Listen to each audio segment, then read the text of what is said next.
Hello बच्चों, तो आज हम लोग आ गए डीपीपी नंबर 2 का डिस्कशन करने। तो चलिए सबसे पहला क्वेश्चन के साथ हम लोग शुरुआत कर रहे हैं। आपको 30 सेकेंड का समय दिया जाएगा। पहला 30 सेकेंड, पहला question. Movement of air into and out of the lungs is carried by, है ना। बताइए किससे होता है बेसिकली ये, है ना। तो ये हम लोगों को पता है कि प्रेशर ग्रेडियंट की वजह से जो है वो एयर जो है वो बाहर से अंदर आती है। इसकी वजह से प्रेशर ग्रेडियंट की वजह से, और एयर जो है वो high pressure to low pressure move करती है, जिसकी वजह से इंस्पायरेशन और एक्सपायरेशन होता है। ठीक है, कोई दिक्कत नहीं है पहले क्वेश्चन में हम लोगों को। अब चलते हैं हम लोग अगले क्वेश्चन में। तो चलिए जी, चलिए अगले क्वेश्चन में फिर से आपको टाइम मिल गया। इंस्पायरेशन इज इनिशिएटेड बाई, बताइए इंस्पायरेशन कैसे इनिशिएट होता है। इंस्पायरेशन हम लोगों ने डिस्कस किया था कि इंस्पायरेशन जब भी इनिशिएट करने की बात आएगी तो वॉल्यूम बढ़ाना पड़ेगा, क्योंकि वॉल्यूम बढ़ेगा तभी प्रेशर घटेगा, और प्रेशर जैसे ही घटेगा एटमॉस्फेयर से जो है एयर अंदर आ जाएगी। ठीक है, तो और ये कब वॉल्यूम बढ़ता कब था, जब कॉन्ट्रैक्शन होता था। तो क्या है बताइए, कॉन्ट्रैक्शन ऑफ डायफ्राम। सही है, तो कौन सा ऑप्शन हो जाएगा, कॉन्ट्रैक्शन ऑफ डायफ्राम। ठीक है जी, चलिए नेक्स्ट अगला क्वेश्चन पे चला जाए।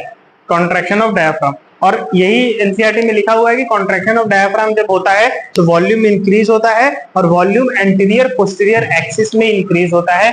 आप लेक्चर देख करके डीपीपी का सॉल्यूशन देखने आए तो आपके लिए बहुत ही फायदेमंद होगा ये, है ना। चलिए क्वेश्चन नंबर 3 पे आ जाते हैं, और लीजिए आपका फिर से टाइम वो शुरू हो गया। क्या है, decrease intrapulmonary pressure during the inspiration is caused due to, decrease in intrapulmonary pressure during the inspiration is caused by. तो प्रेशर कम कैसे होगा इंट्रापल्मोनरी प्रेशर, जब हम वॉल्यूम को बढ़ा देंगे। और वॉल्यूम बढ़ेगा कब मेरे बच्चों, वॉल्यूम बढ़ेगा कब, जब कॉन्ट्रैक्शन होगा, हाँ कि ना। तो क्या लिखा हुआ, increase pulmonary volume and thoracic volume. Option number first ही क्या हो जाएगा मेरा सही, कॉन्ट्रैक्शन की वजह से। और ये इसका मतलब ये हो जाएगा अपलिफ्टमेंट, है ना। तो ऑप्शन नंबर कौन सा करेक्ट है यहाँ पे बता दो, ऑप्शन नंबर कौन सा करेक्ट है, option number all is correct. क्यों, क्योंकि देखो कॉन्ट्रैक्शन होगा जिसकी वजह से वॉल्यूम बढ़ेगा, और वॉल्यूम दोनों का बढ़ेगा, और अब ऊपर उठेगा तभी वॉल्यूम बढ़ेगा, रिब्स और स्टर्नम। क्लियर है, कोई डाउट नहीं होना चाहिए। नेक्स्ट क्वेश्चन की ओर अब हम लोग जो है अग्रसर। क्वेश्चन नंबर 4, टाइम स्टार्ट हो गया आपका। पढ़िए, एक्सपायरेशन अकर व्हेन, है ना। एक्सपायरेशन कब होगा, इनहेलेशन एक्सपायरेशन। एक्सपायरेशन कब होगा, जब प्रेशर अंदर में क्या होगा ज्यादा, इसका मतलब वॉल्यूम क्या होगा कम, मतलब सब क्या हो जाएंगे रिलैक्स। ये 3 बातें याद रखनी है। तो intrapulmonary pressure is less than the atmospheric, नहीं लेस होगा तो इंस्पायरेशन होगा। Intrapulmonary is greater than atmospheric pressure, एकदम सही है, ग्रेटर होगा तभी जाकर के होगा। और वॉल्यूम क्या होना चाहिए, कम, इक्वल तो नहीं होगा। और pressure become more than the intrapulmonary, नहीं। प्लूरल प्रेशर ही नहीं होता यार, प्लूरल कोई भी प्रेशर होता ही नहीं है, प्लूरल कोई भी प्रेशर होता ही नहीं है। चलिए क्वेश्चन नंबर 5 पे आ जाए। चलिए लीजिए आपका टाइमिंग शुरू हो जाता है ये, है ना। चलिए पढ़िए, डायग्राम लिखा हुआ है। Which one of the following changes occur in the diaphragm and intercostal muscles when expiration of the air takes place, है ना। तो जब एक्सपायरेशन होता है तो कौन कौन से चेंजेस अकर होते हैं। तो जब एक्सपायरेशन होता था तो हम लोगों ने देख लिया था, ये एक्सपायरेशन के टाइम पे क्या होता था कि हम लोगों को रिलैक्स करना पड़ता था, हाँ कि ना। तो external coated muscle relax and diaphragm contractile दोनों रिलैक्स होंगे, है ना। तो ये एक्सटर्नल कोस्टल मसल्स एंड ये दोनों क्या होंगे बताओ, रिलैक्स होंगे। दोनों कैसे होंगे भैया, दोनों कैसे होंगे, रिलैक्स होंगे, है ना।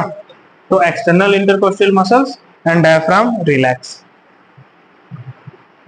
ठीक है, option number C is correct. चलिए अब चलते हैं हम लोग नेक्स्ट क्वेश्चन नंबर 6 पे, है ना। चलिए आपका टाइम शुरू होता है अब। During expiration thoracic volume increase and diaphragm contract, है ना। थोरेसिक वॉल्यूम इंक्रीज होगा और डायफ्राम कॉन्ट्रैक्ट। एक्सपायरेशन, एक्सपायरेशन में क्या होना चाहिए, वॉल्यूम क्या होना चाहिए कम, प्रेशर क्या होना चाहिए ज्यादा इंट्रापल्मोनरी, जिसकी वजह से एयर बाहर आ जाएगा। तो इसका मतलब थोरेसिक वॉल्यूम इंक्रीज, तो ये क्या है भैया, ये एकदम सरासर गलत बात है ना। इंट्रापल्मोनरी प्रेशर इंक्रीज सही है, एबव द एटमॉस्फेरिक प्रेशर ये सही है। Sternum present at normal position ये भी सही है। इसका मतलब both A and B is the correct answer, है ना। Both A and B is the correct answer, दोनों सही हो जाएगा। क्यों? क्योंकि स्टर्नम अपने नॉर्मल पोजीशन पे आएगा, रिलैक्स होगा, जिसकी वजह से वॉल्यूम क्या हो जाएगा, कम। और जैसे ही वॉल्यूम कम, प्रेशर ज्यादा, और प्रेशर ज्यादा तो एयर कहां से कहां तक मूव कर जाएगा, हायर टू लोअर। इसका मतलब कि एक्सपायरेशन हो जाएगा। ये सब सारी चीजें आपको समझ आ रही होगी अगर आपने मेरा मैकेनिज्म ऑफ रिस्पायरेशन का वीडियो देख रखा होगा। ठीक है जी। नेक्स्ट क्वेश्चन नंबर 7, और ये आपका टाइम स्टार्ट होता है अब।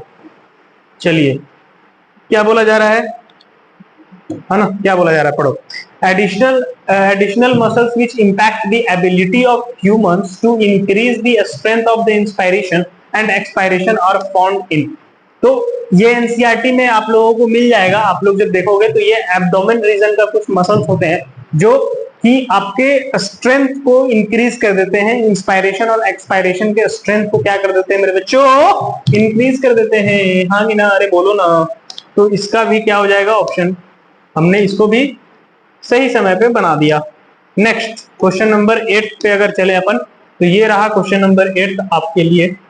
ठीक है, ये आपका टाइम शुरू होता है अब, है ना। चलो, क्या है क्वेश्चन बताओ, क्वेश्चन पढ़ते हैं ना।